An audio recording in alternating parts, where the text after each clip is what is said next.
So in the past, this is one of the music videos that we did around 3 weeks ago for Idols.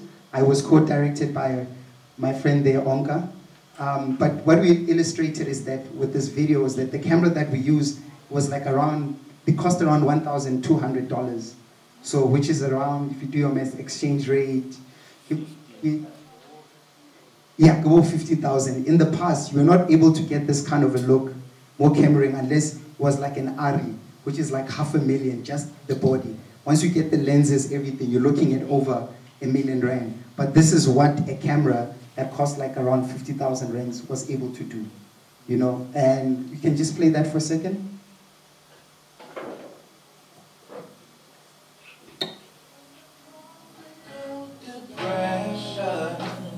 When summer clouds collapse your name, have faith in your direction. You'll find sunshine through the rain.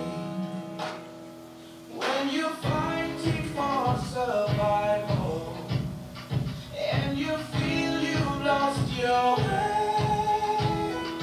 look beyond the dark horizon. Find sunshine through the rain. You'll find sunshine through the rain. Sunshine through the rain. Okay, just pause it there for a sec. So a few years ago, we were not going to be able to get that look, you know, if the camera was not an ARRI or Red Epic. And now it's even worse. So even the next video I'm going to show you, it's a project that they ran in the US where they picked 3 directors, they went out and they shot all these different music videos. So this is one of the music videos that I'm going to show you. I just hold it for a sec. So this is like one of the music videos that these guys shot using literally a Samsung cell phone, you know. But the great thing about it is that, like you're saying, the storytelling aspect of it still goes in, meaning the stylist is still important. The photographer is still important.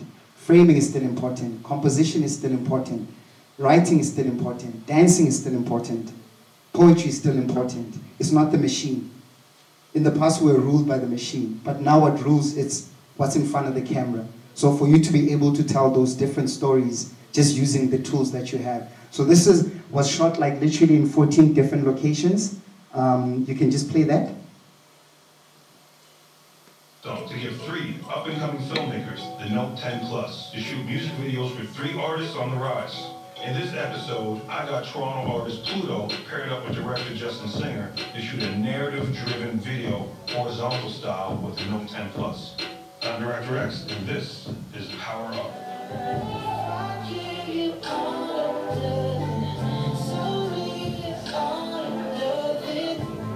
This is all from a cell phone, guys. Challenge, I wanted you to do something narrative-based, horizontal framing. I wanted what you do to say to other filmmakers, you can do your filmmaking with this. I mean, is that how you feel? What do you think? The narrative that I kind of took in the approach to Pluto's track was, you know, young love trying to break out of a small town, and our talent wants something better for themselves, so they do everything they can to break out.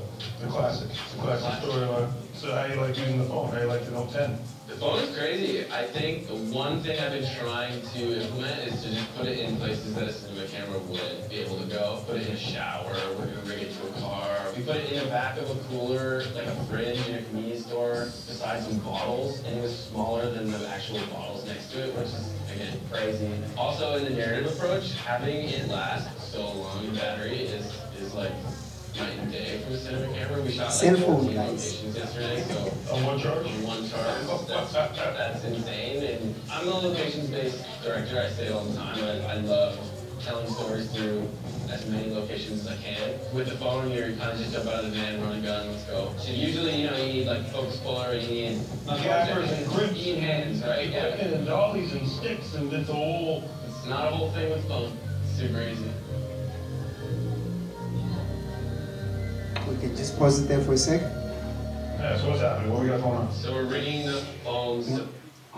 Do you see, guys, even the other time I was talking to my friend there, Onka, what we wanted to even do was literally shoot 30 sketches, like your 60-second sketches, and put them on Instagram.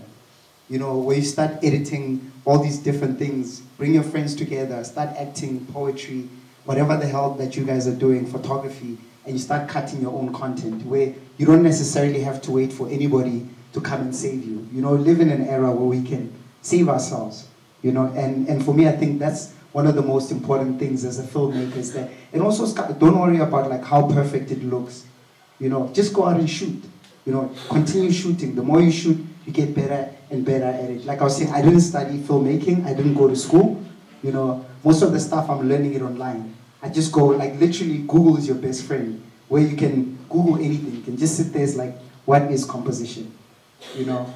What are the best editing softwares from a cell phone? How do I edit on my cell phone? How do I shoot on my cell phone? Like all the stuff is online. You don't necessarily have to sit in class if you can afford AFTA or UCT or Wits University. Internet is our university. Even when you want to learn of things like, how to monetize online, like all those lessons, they're all online, like literally. The most unfortunate thing, which I'm hoping the government will fix, is the cost of data. Because I think it's really robbing people access to information, because I think information is one of the most important things that we all need. I remember like last week, I didn't have like data for like 5 days, and I felt like, damn, I'm not learning, I'm not watching all the stuff that I do, and then every South African doesn't, I'm privileged, and every South African doesn't have access to that. A few months ago, I was fortunate enough to go to a country called India, in a city called Bangalore. So we went there to visit like around 17 digital companies. These are the guys who create like all the digital campaigns and everything. What these guys were actually able to do is that from 200 startups, they were able to create 10 million jobs. And because their focus was on digital, I know our politicians, they always talk about fourth industrial revolution, and I don't think they fully understand what it means. For you, this is fourth industrial revolution. These phones that you guys are on, that's where the power sits. I even have a conspiracy theory that, probably our next president, at some point down the line, is going to be an influencer. You saw it happen with Trump. Because like you just go online and even Obama ran his campaign online when he first started. Only now people are getting it. If I get all political, next slide please.